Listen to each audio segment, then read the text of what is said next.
नमस्कार. वंदे मातरम. भारत माता की जय. भारताच्या युवा शक्तीचा विजय असो मित्रांनो.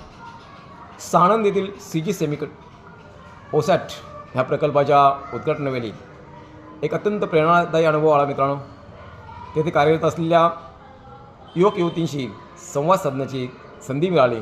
भारताच्या दुर्गम आणि आदिवासी भागातून आलेल्या अनेक तरुणी आज या सेमीकंडक्टर उद्योगात आत्मविश्वासाने काम करत आहेत. जिद्द, मेहनत आणि शिकण्याची तयारी यांच्या बलावर त्यांनी विशेष प्रशिक्षण घेतले आणि आज भारताच्या तंत्रज्ञान क्षेत्राच्या प्रगतीत महत्त्वाची भूमिका ह्या तरुणी बजावत आहेत. हीच देशाची खरी ताकद आहे मित्रांनो. हीच आपली युवा शक्ती आहे. स्वप्ने मोठी असतील, मेहनत प्रामाणिक असेल आणि संधी मिळाली तर प्रत्येक भारतीय, प्रत्येक युवक युवती या जगामध्ये आपला ठसा उमटवू शकतात. भारताच्या उज्ज्वल भविष्याचे शिल्पकार असलेल्या युवा शक्तीला मनपूर्वक सलाम मित्रांनो. जय हिंद. धन्यवाद.